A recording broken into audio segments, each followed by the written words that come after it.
My name is Isaac Gomez. I'm 18 years old and I'm female to male transgender. I grew up in San Diego, California, and now I'm attending Stanford University. I mostly had friends that were boys, and I played sports, but when I started getting into puberty is when all these doubts started getting in that I wasn't normal, that I was different, and that's not something that I wanted for myself. What I said to myself was, you know what, you're not going to be different anymore. You're going to be normal, you're going to be a girl, you're going to like boys, and you're going to grow up and be just like everyone else. Because that's what I desperately wanted at that age. When I went into middle school, I told my mom that I wanted to start dressing like a girl. So we went to the store, we bought girl clothes, but I just couldn't make the transition. We bought these polo shirts that were basically just like boys' shirts, except for the sleeves were a little bit shorter. But all day in school, I only wore them the first day, and all day I was just pulling down the sleeves because I just felt so uncomfortable. 2 weeks passed after my first day of middle school, and still everyone thought I was a boy until we had to get in two different lines, a line for boys and a line for girls. That's when I got in the line for the girls, and everyone said, like, what are you doing over there? And I said, well, I'm a girl. It was a shock to the class. It was a drama.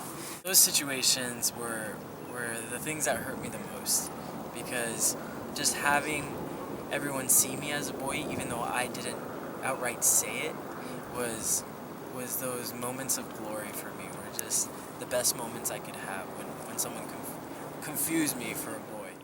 It affected my mom deeply that I chose a path for myself that wouldn't lead to happiness.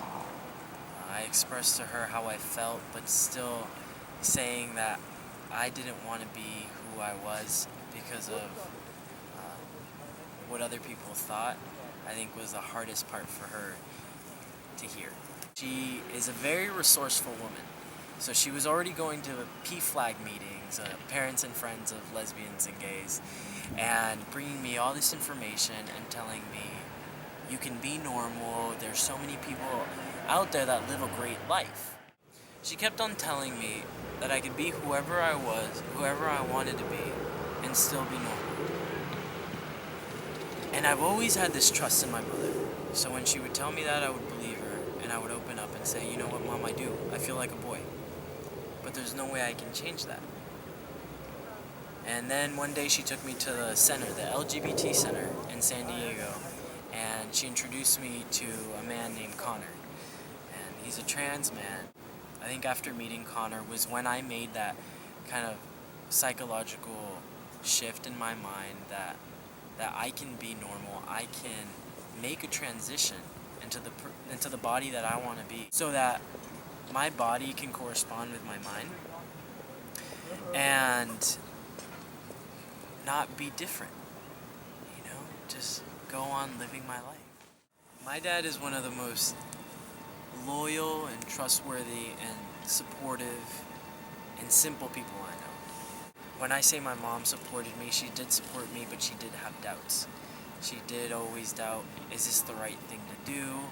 Am I doing the right thing? She always had those kind of thoughts come up in her head. My dad never had those thoughts. My dad just said, let him be. Just let him do whatever he wants. And the day I actually told my mother that I liked a girl, she told my dad, even though I told her not to tell anyone. That's how she is. And my dad said, does Isaac know that you're telling me? My mom said, no, he told me not to tell anyone. He said, well, don't tell me. If that's what he said, respect his wishes and don't tell me. But my dad has definitely been such a support system, and just his love is so incredible. And just the advice I would give is very simple. But it is to be yourself. And it's also, everything happens for a reason. And those are two things that I grew up believing because my parents instilled them in me. And it's very, very hard to truly believe them and incorporate them into your life but it makes a difference. It is truly, I think, for me, what brings me happiness. Whenever something goes wrong, whenever I don't get an opportunity, I know that it happened for a reason, and every time that happens, something comes up and it proves that to me. You know, everything works out, and I think I'm one of the luckiest people in the world because I have faith.